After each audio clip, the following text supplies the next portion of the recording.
Сәлем, мен Алтын. Алдыңғы видеода осы жерге дейін тоқып көрсеткен болатынмын. Жалғастырамыз.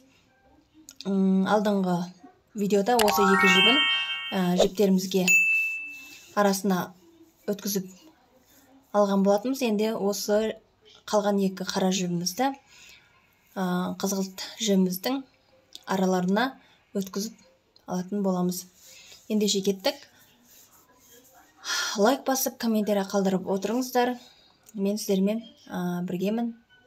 Видеомызды жалғастырып ары қарай тоқитын боламыз.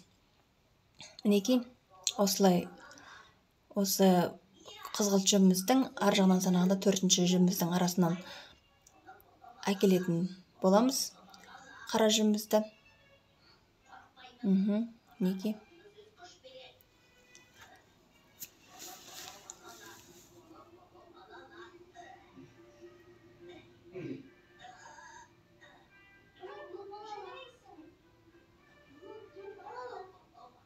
Енді аяқ киімімізді айналдырамыз, реттеп жіптерімізді тоқуға дайындаламыз. Енді біз осы көбілегімізді тоқып болғаннан кейін ар жағындағы моншақтар тағылған жалпақ өрімін жасайтын боламыз. Мінекей, бұл жерде аяқ киімімізді осындай орнықтырып, шегесі бар тақтайымызға орнықтырып алғаннан кейін, мінекей, осы екі жағында екі қара жіп, ортасында төрт қызғылт жібімізден бөлетін боламыз үш қатарға. Әрбір қатарда осылай екі жағында екі қара жіп, ортасында төрт қызғылт жібімізден үш қатарға бөліп аламыз. Бастапқы оң жағынан бастап қызғылт жіптерімізді ортасына әкеліп, екі жағында қара жібімізді бір жібіміз үстінен, бір жібіміз астынан қойып, жалпақ өрім жасайтын боламыз. Мінекей. Енді осы бір жалпақ өрімнен кейін біз қара жібіміздің ұшын күйдіріп, кішкене жіңішкелеп алғаннан кейін моншағымызды өткізіп отырамыз. Мінекей, оң жақтағы жібімізді үстіне, сол жақтағы жібіміз, қара жібімізді астына қою арқылы, мінекей, моншағымызды үстіне қарай орнатуымыз керек. Осылай жалпақ өрім жасап, моншағымызды өткізіп аламыз. Осылай жалғастырамыз. Сол жақтағы жібімізді үстіне қойып, оң жақтағы жібімізді астынан келтіріп, осылай. Мінекей, енді оң жақтағы жібімізді үстінен, сол жақтағы жібімізді астынан қойып, бір жалпақ өрім толықтай бір жалпақ өрімнен кейін біз моншақ өткіземіз. Өткізген моншағымыздың дағы жіпті үстіне қойып, екінші жібімізді астына қойып, мінекей.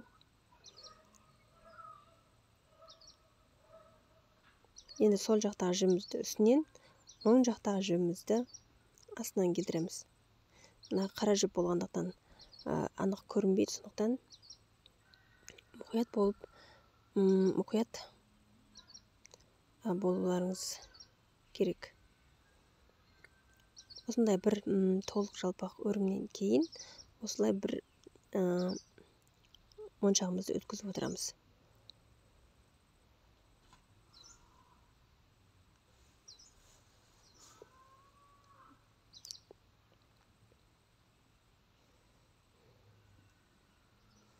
Жалғастырамыз.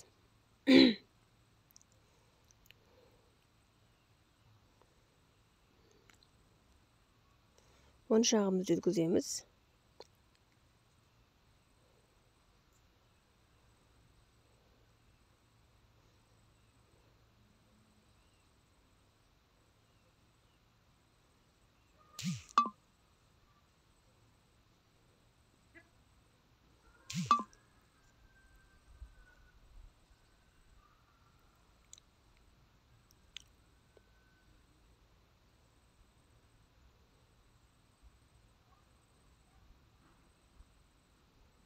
Неге осылай жалғастырамыз. Кесек үсті астына жібімізді кезек қойып отырып, осылай жалпақ өрімізді жасап, моншағымызды өткізіп отырамыз. Осылай бірінші қатарымызды болдық. Бірінші қатарымызда біз 8 моншағымызды өткізіп алдық. Әрбір бір жалпақ өрімнен кейін бір моншақ өткізіп отырамыз. Ең соңында бір жалпақ өрімнен кейін тоқтатамыз. Ең соңында бір жалпақ өрімнен кейін тоқтатқаннан кейін моншақ өткізбейміз. Екінші қатарымызда өрімін бастаймыз. Екінші қатарымызда ұқсас біз қара жібімізді екі жағына келтіреміз. Екі қара жібіміз бар. Қалған жіптеріміздің бәрін ортасына жібереміз. Енді осы жерден біз жалпақ өрім жасаймыз. Сол жақтан үстіне қоямыз, оң жақты астынан келтіреміз. Енді осы жарты жалпақ өрімнен кейін біз моншағымызды өткізіп аламыз.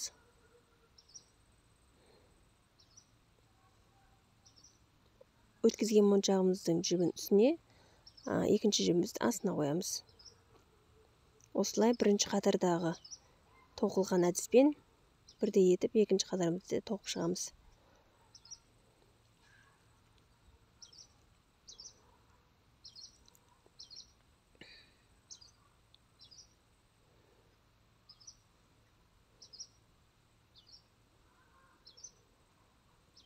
Бір жалпақ өрімнен кейін моншағымызды өткіземіз.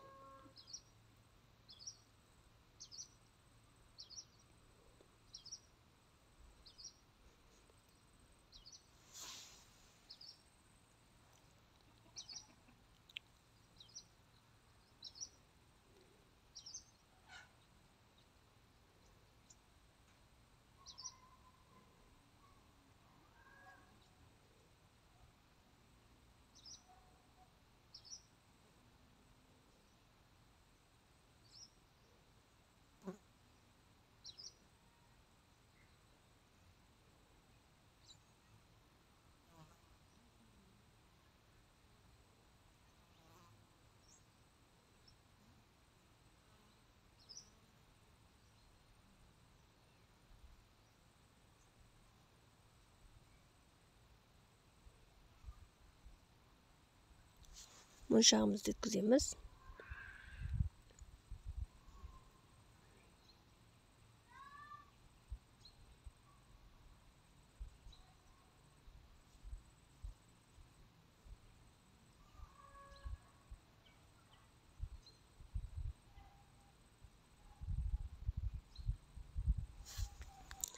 Бірінші қатарда біз 8, екінші қатарда 11 моншақ өткізіп отырмыз. Әрине бұл өздеріңіздің аяқтарыңыздың көлеміне қарап тоқылады. Бірақ мен негізі 10 моншақ өткізсеңіздер болады. Аяқтарыңыздың көлеміне қарайсыздар, үлкен кішілігіне және де семіз арықтығына. Сондықтан мен жерде 11 моншақ өткіздім. Ал сіздер өздеріңіз оны қанша өткізесіздер, өздеріңіз шешесіздер. 11 моншақ. Артынан бір жалпақ өрім жасайсыздар. Екінші қатарда болдық. Енді біз үшінші қатарымызды тура сондай әдіспенен тоқып шығамыз.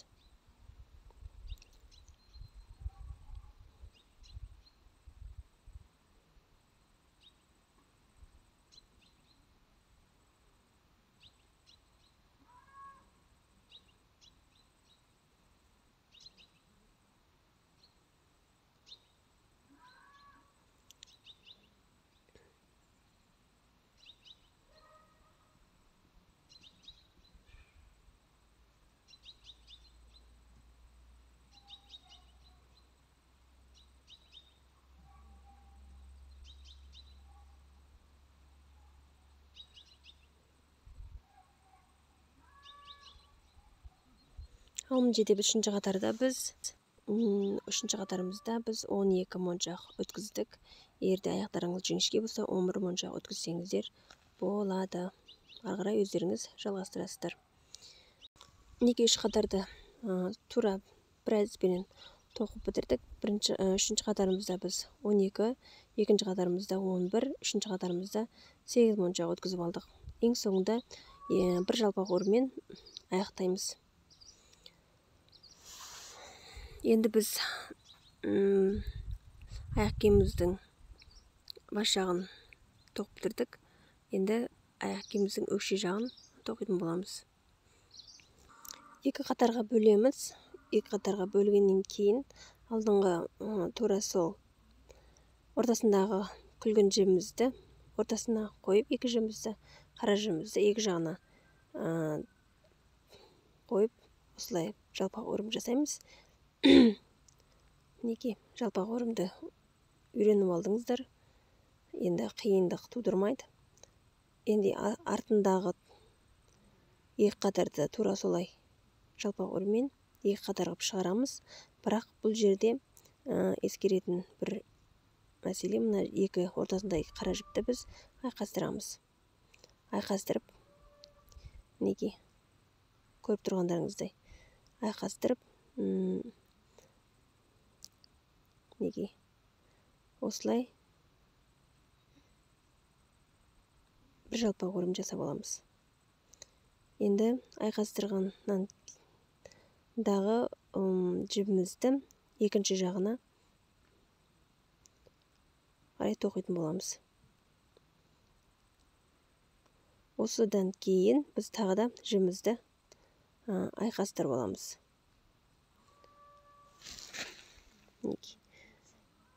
Енді жалпақ өрім жасаймыз. Мұқият болу керек, бұл жерде шатастырып алмау керек. Енді екінші жағын жасаймыз.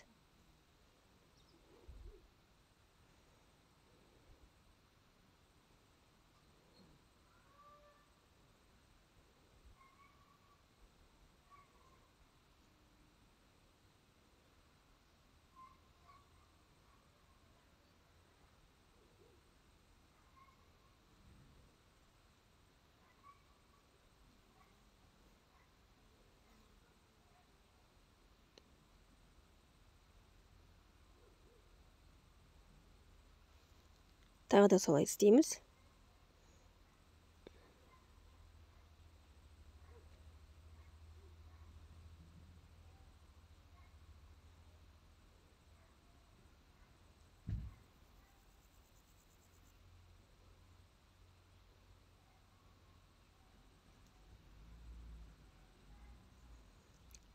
Айқастырып алып, бірінші жағын тоқитын боламыз.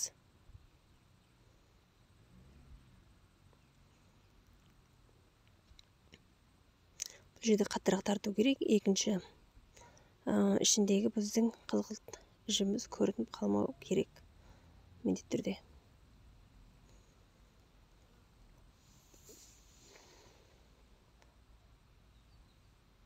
Мінекей сонда екеуінің аралығы ашылып кетпейді. Айқастырғаннан кейін осындай нәтиже болады.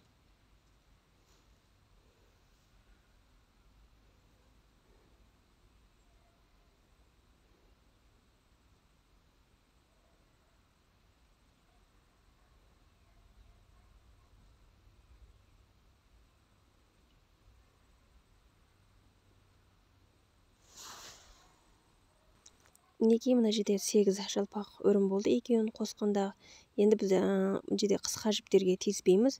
Ұзын жіптермен ары қарай жалғастырамыз. Ұзын жіптермен ары қарай жалпақ өрімді жалғастырамыз.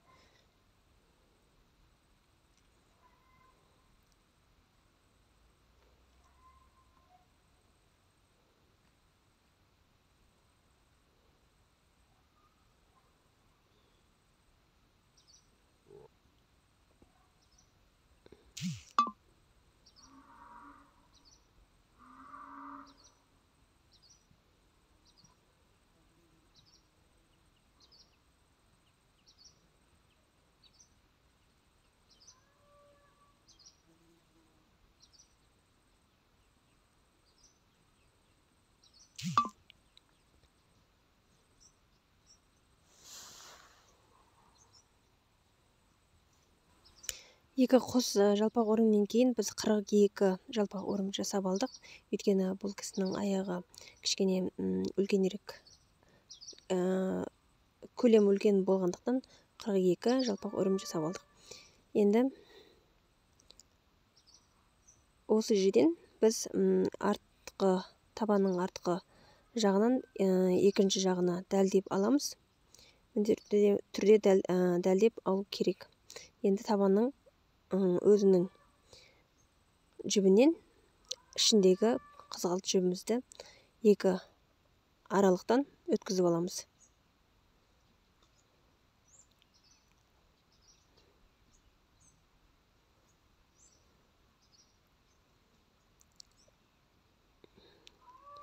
Қара жібімізді қызғалт жібіміздің жанынан өткіземіз, екі жағынан.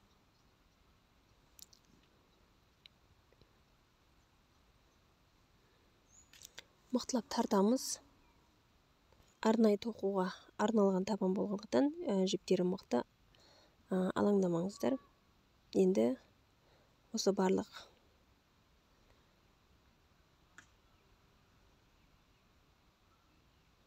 жіптерімізді осылай ішіне қарай өткізетін боламыз.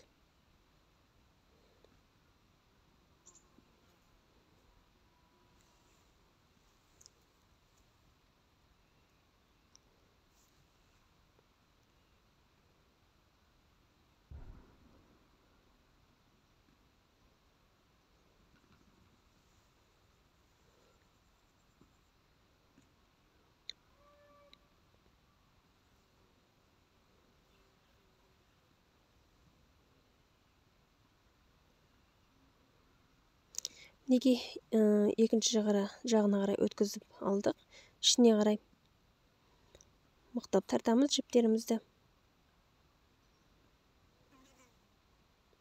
Жалпақ өрім бірінші жасаймыз.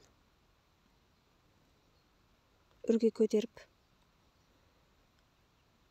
Бір жалпақ өрімнен кейін алдыңғы жасап дайындап қойған өрімізден іліп алып отырамыз. Қара жібімізді іліп отырамыз.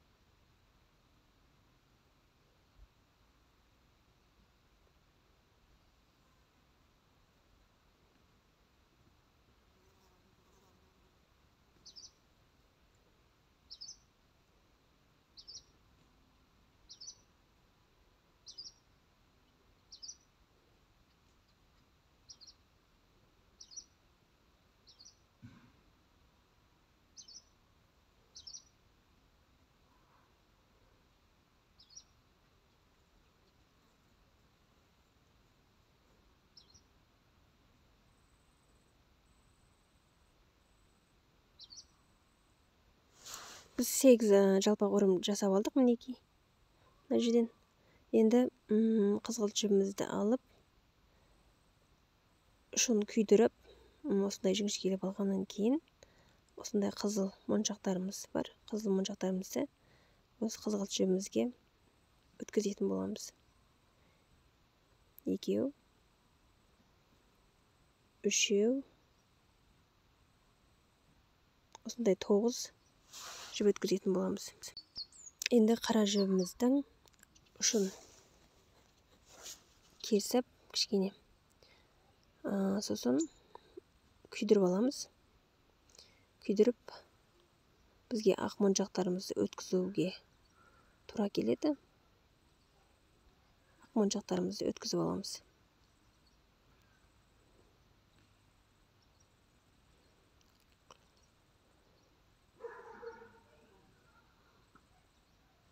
Неге ақ моншақтарымызды өткізіп алдық. Енді біз видеомыздың жалғасын келесі видеода көрсететін боламын. Сіздер каналға тіркелуді ұмытпаңыздар. Комментарий, лайк басуды ұмытпаңыздар. Келесі видеода осы аяқ киімнің қалай тоқылып біту барысын сіздермен бөлісетін боламын. Кездескенше сау болыңыздар.